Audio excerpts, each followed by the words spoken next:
नमस्कार विद्यार्थी मित्रांनो, डिरेक्ट मुद्दामध्ये तुम्हा सर्वांचं अगदी मनापासून स्वागत. आज आपल्याला राष्ट्रपतींवरील महाभियोग पद्धत समजून घ्यायची आहे. महाभियोग पद्धत, महाभियोगाच्या पद्धतीमध्ये सहभागी असलेले सदस्य आणि राष्ट्रपतींचं पद रिक्त कसं होतं हे मुद्दे आपण लेक्चरमध्ये समजून घेऊ. सगळ्यात आधी महाभियोगाची पद्धत कशी असते हे आपण कव्हर करू. कलम 61 मध्ये राष्ट्रपतींवरती महाभियोग लावून त्यांना पदमुक्त करण्याची पद्धत दिलेली आहे. महाभियोग हा केवळ घटनाभंग या एकाच कारणावरून लावता येतो, पण घटनाभंग या शब्दाचा अर्थ घटनेमध्ये सांगितलेला नाही. महाभियोगाची पद्धत कशी असते हे आपण बघूया.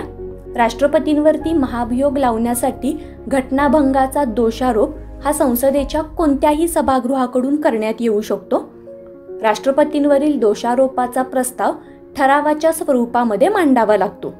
ठराव मांडण्याचा हेतू दर्शवणारी नोटीस ही त्या सभागृहातील एकूण सदस्य संख्येच्या किमान 1/4 सदस्यांनी स्वाक्षरी केलेली लेखी नोटीस किमान 14 दिवस आधी सभागृहामध्ये मांडावी लागते.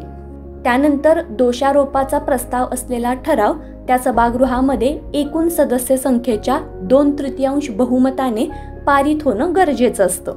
त्यानंतर दुसरं सभागृह या दोषारोपांची चौकशी करतं. राष्ट्रपतींना अशा चौकशीवेळी हजर राहण्याचा व प्रतिनिधीमार्फत आपली बाजू मांडण्याचा हक्क असतो.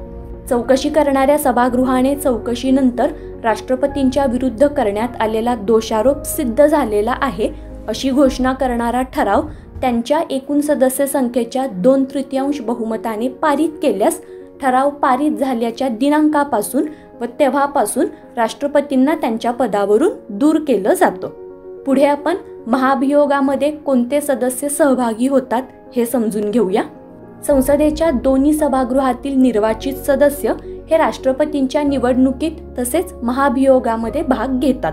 सर्व राज्यांच्या विधानसभांचे दिल्ली आणि पुदुच्चेरी या केंद्रशासित प्रदेशांसहित निर्वाचित सदस्य हे राष्ट्रपतींच्या निवडणुकीत भाग घेतात, मात्र ते महाभियोग पद्धतीमध्ये भाग घेत नाहीत.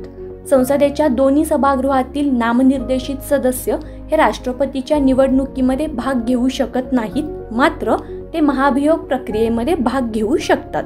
सर्व राज्यांच्या व दिल्ली आणि पुदुचेरी या केंद्रशासित प्रदेशांच्या विधानसभांमधील नामनिर्देशित सदस्य तसंच विधान परिषदांचे सर्व सदस्य निर्वाचित तसंच नामनिर्देशित हे राष्ट्रपतींच्या निवडणुकीत भाग घेत नाहीत, तसंच ते महाभियोग पद्धतीमध्ये सुद्धा भाग घेत नाहीत.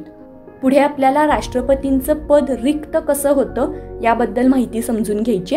पहिलं महत्त्वाचं कारण म्हणजे राष्ट्रपतींचा 5 वर्षाचा जो पदावधी आहे तो संपल्यानंतर त्यांचं पद रिक्त होतं. राष्ट्रपतींनी राजीनामा दिल्यास, महाभियोग प्रक्रियेद्वारे राष्ट्रपतींना त्यांच्या पदावरून दूर केल्यास किंवा राष्ट्रपतींचा मृत्यू झाल्यास त्यांचं पद रिक्त होतं. त्याचप्रमाणे अपात्रता किंवा त्यांची निवडणूक ही अवैध म्हणून घोषित करण्यास आली तरी सुद्धा त्यांचं पद रिक्त होऊ शकतं. आपल्या घटनेतील कलम 62(1) मध्ये पदावधी संपल्यामुळे राष्ट्रपती पद रिक्त होणार असेल तर पुढील राष्ट्रपतीच्या निवडणुकीची प्रक्रिया ही जुन्या राष्ट्रपतीचा पदावधी संपण्याच्या आतच पूर्ण करण्यात यावी अशी तरतूद केलेली आहे. कोणत्याही कारणामुळे नवीन राष्ट्रपतीच्या निवडणुकीस उशीर झाला तर जुना राष्ट्रपतीच नवीन राष्ट्रपती पद ग्रहण करेपर्यंत राष्ट्रपती पदावरती काम करतो.